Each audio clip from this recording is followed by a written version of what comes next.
Welcome to brain orbital. और आपको इस चैनल पर सिखाया जाएगा साइंस बिल्कुल आसान तरीके से with logic, confidence and clarity. तो आइए शुरू करते हैं कंपाउंड फॉर्मेशन के साथ। लास्ट टाइम हमने क्या सीखा था?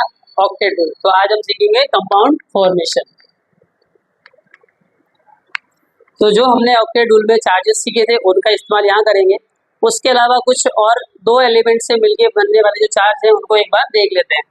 जैसे कि हमारे पास है OH माइनस। जब किसी एलिमेंट के पीछे OH माइनस लगा हो तो उसको बोलते हैं हाइड्रोक्साइड। क्या बोलते हैं? हाइड्रोक्साइड। ठीक है। SO4 2 माइनस अगर लगा हुआ है तो उसको बोलेंगे सल्फेट। क्या बोलेंगे? सल्फेट। अगर NO3 माइनस लगा हुआ है तो बोलेंगे नाइट्रेट। अगर लगा है CO3 2 माइनस तो क्या बोलेंगे इसको? कार्बोनेट। ठीक है।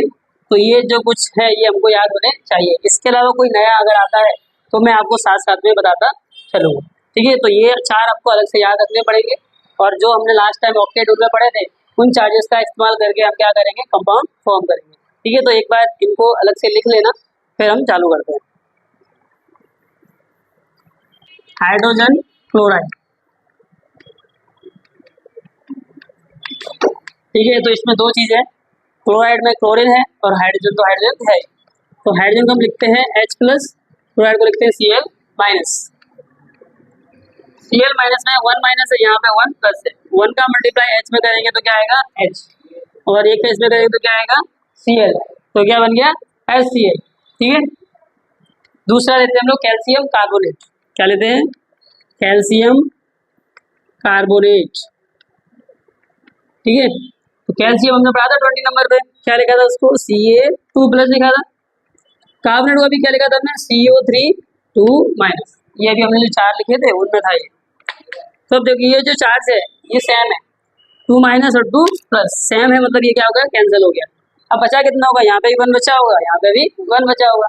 1 का मल्टीप्लाई Ca में करोगे तो Ca ही रहेगा। 1 का CO3 में करोगे तो क्या रहेगा? CO3। समझ गए? तो इस तरह से हम कंपाउंड फॉर्मेशन करेंगे। और एग्जाम्पल हम देखते हैं।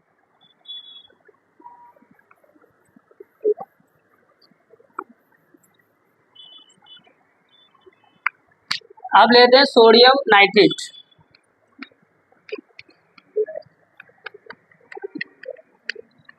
ठीक है। तो सोडियम हमने पढ़ा था 11 नंबर पे। चार्ज क्या देखा इसका? Na प्लस देखा था। ठीक है। नाइट्रेट अभी हमने थोड़ी देर पहले देखा था NO3 माइनस। ठीक है। इस पे एक माइनस है, इस पे एक प्लस है। एक का मल्टीप्लाई करोगे तो Na ही आएगा, इसमें भी एक का करोगे तो क्या आएगा? NO3 आएगा। ये बन गया। अब हम कुछ अलग ले लेते हैं जिसपे सेम सेम चार्ज ना हो। ठीक है। जैसे हम ले लेते हैं एल्यूमिनियम हाइड्रोक्साइड। ठीक है। तो एल्यूमिनियम को हमने क्या लिखा था? Al3 plus. 30 नंबर पे था 283, उसका इलेक्ट्रॉनिक कॉन्फिगरेशन था। जो लास्ट 3 थे वो निकाल दिए थे तो 3 प्लस आया था। हाइड्रोक्साइड अभी हमने जो 4 लिखे थे उसमें था OH माइनस। ठीक है। अब देखो इसमें चार्ज अलग अलग है, यहाँ 1 माइनस है, यहाँ 3 प्लस है। 1 का मल्टीप्लाई इसमें करोगे तो रहा Al। देखो ये नहीं लिखा है हमने, जो 3 प्लस है ये लिखा नहीं है, क्योंकि ये 3 प्लस कहाँ जाने वाला है? इसके मल्टीप्लाई में जाने वाला है, और इसका 1 इसके में आने वाला है। तो 3 कहाँ जाएगा? इसके। OH का होल थ्राइस। होल इसलिए लगाया है क्योंकि O और H दोनों को मल्टीप्लाई किया किससे? 3 प्लस से, 3 चला गया वो। तो एल्यूमिनियम हाइड्रोक्साइड का फॉर्मूला ये बना। ठीक है। चलो और देख लेते हैं।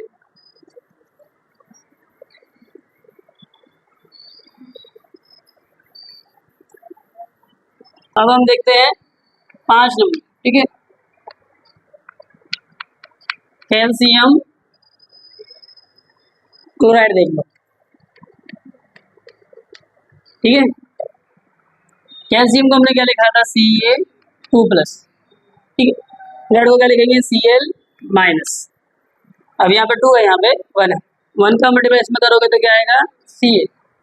2 का मल्टीप्लाई यहाँ करोगे तो क्या आएगा? Cl2। तो क्या बन गया? CaCl2, मतलब कि कैल्शियम क्लोराइड। अब जैसे मान लो दिया है आपको पोटेशियम सल्फेट दे दिया। क्या दे दिया? Potassium sulphate. ठीक है। तो पोटेशियम को तो हम लिखते हैं K प्लस। ये सब हमने ऑक्टेट रूल में सीखा हुआ है। चार्ज जो हमने सीखे थे। सल्फेट अभी हमने थोड़ी देर पहले लिखा था SO4 2 माइनस 2 लगा चार्ज, 2 का मल्टीप्लाई इसमें करोगे तो क्या आएगा K2 आएगा। कितना आएगा K2। 1 का पूरे में करोगे तो क्या आएगा SO4 K2 SO4। तो हमारा जो पोटेशियम सल्फेट है तो उसका फॉर्मूला क्या बना K2 SO4। ठीक है, तो इस तरह से हमको सारे करने हैं। अब मैं आपको कुछ अलग से चार्जेस बताता हूँ जो इनमें नहीं थे, जो हमने अभी तक नहीं लिखे। उसके अलावा भी कुछ चार्जेस हैं जो आप याद कर सकते हो।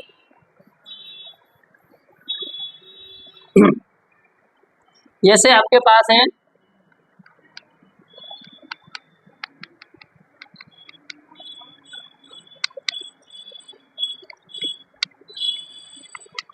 ये फर्स्ट ग्रुप होता है जो हमारा पीरियोडिक टेबल का, उसके एलिमेंट्स है लिथियम, सोडियम, पोटेशियम, रोबिडियम, सीजियम और फ्रांसियम। ठीक है, तो याद रखने का तरीका है लीना की रब से फरियाद। ठीक है, और ये जो है इतने इन सब के ऊपर जो चार्ज आएगा वो आएगा +1 चार्ज। कितना आएगा +1 चार्ज। ठीक है, तो अगर ये एलिमेंट आपको कहीं दिख जाए तो हमको क्या समझना है, इसके ऊपर +1 चार्ज है। ठीक है, ये SCS। ठीक है, अब जैसे है फ्लोरीन, क्लोरीन, ब्रोमीन, आयोडीन, इनमें से अगर कुछ दिख जाए, ठीक है, तो इनके ऊपर आएगा -1 चार्ज। कितना आएगा -1 चार्ज। तो देखो +1 और -1 वाले दिख गए हमको। इसके बाद मैं आपको +2 वाले और बताता हूँ।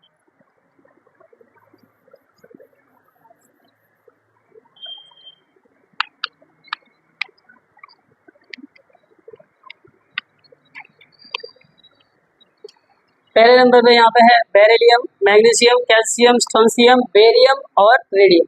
ठीक है, तो याद रखने का तरीका जो है देखो, बेटा मांगे कार स्कूटर और उसके जो पापा थे मतलब कि बाप राजी। ठीक है, तो इस तरह से याद कर सकते हो।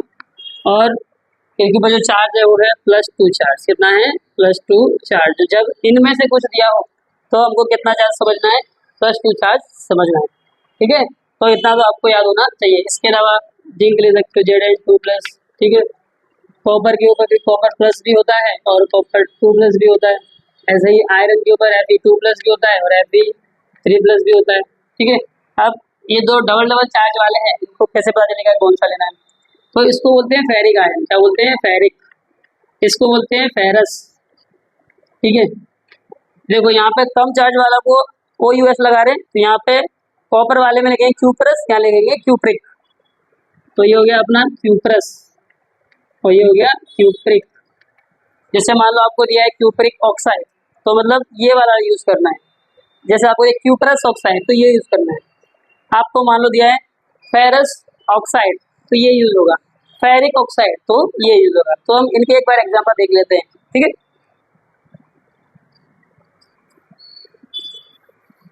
तो जैसे मान लो मैंने लिखा ये फेरिक ऑक्साइड। ठीक है, तो फेरिक मतलब मुझे क्या लेना है, Fe3+ लेना है। तो मैं यहाँ के लिखूंगा Fe3+। ऑक्साइड, ऑक्साइड मतलब ऑक्सीजन। ऑक्सीजन पे कितना होता है O2-। 2 का मल्टीप्लाई इधर करोगे तो क्या बनेगा Fe2। 3 का इधर करोगे तो O3, मतलब Fe2O3। तो जो Fe2O3 बना उसको हम क्या बोलेंगे फेरिक ऑक्साइड। अब मान लो क्या होता फेरस होता, तो फेरस ऑक्साइड। फेरस में हमने क्या लिया है Fe2+। ठीक है, तो यहाँ क्या लिख देंगे Fe2+, और ऑक्साइड में लिखेंगे O2-। अब देखो दोनों सेम सेम है, ये और ये कैंसिल हो गया, तो क्या बन गया FeO बन गया।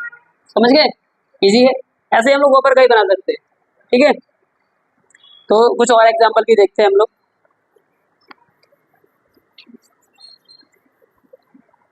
चलो इसी का एक बार देख लेते हैं। मान लो मैंने ले लिया क्यूप्रिक ऑक्साइड। ठीक है, क्यूप्रिक में मैंने क्या लिखा है Cu2+। ऑक्साइड तो आपको पता ही है O2-। ठीक है, इधर भी दो इधर भी दो, एक प्लस का एक माइनस का, दोनों क्या हो गए कैंसिल। बचा क्या 1 1 बचा ना, तो डायरेक्ट क्या आएगा CuO आ जाएगा। ठीक है, अगर मान लो ये वाला होता यानी कि क्यूप्रस होता, क्यूप्रस ऑक्साइड होता, तो क्यूप्रस में हम क्या लिख रहे हैं Cu+ लिख रहे हैं, यहाँ लिख रहे हैं O2-। 2 का मल्टीप्लाई इसमें करोगे तो Cu2 आया और एक आया O, तो Cu2। तो दोनों में देखो अंतर पता चल रहा है। ये वाला है, इसका मतलब क्या है, ये अपना क्यूप्रस वाला है और ये है तो ये क्यूबिक वाला है, ठीक है। तो एक क्वेश्चन ये तो कुछ एग्जांपल सोल्व लेते हैं, जैसे है बेरियम आयोडाइड। अगर ये दिया हुआ है आपको तो बेरियम अभी हमने देखा था ना, बेटा मांगे कार स्कूटर बाप राजी, तो उसमें बेरियम था मतलब 2+ चार्ज वाला था, तो यहाँ पे आएगा Ba2+, ठीक है। आयोडाइड मतलब हमने आयोडीन देखा था अभी, -1 वाले जो थे, तो इसमें लिखेंगे I-1 का मल्टीप्लाई इसमें करेंगे तो क्या आएगा Ba आएगा, 2 का इसमें करेंगे तो क्या आएगा I2 आएगा, तो BaI2 मतलब बेरियम आयोडाइड, ठीक है। ऐसे मान लो आपने ले लिया है सोडियम आयोडाइड, ठीक है।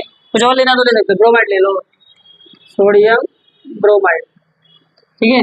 ब्रोमाइड मतलब ब्रोमीन, Br-, सोडियम पे क्या आएगा Na+, 1 है तो मतलब कुछ होने वाला नहीं है, NaBr, ठीक है। अब जैसे कार्बन डाइऑक्साइड का लेके देखते हैं, कार्बन डाइऑक्साइड, कार्बन डाइऑक्साइड देखो दो चीजें हैं, डाई तो बता रहा है नंबर 1, लेकिन हमारे पास जो एलिमेंट है उसमें ऑक्साइड है मतलब कि ऑक्सीजन है और कार्बन है, ठीक है।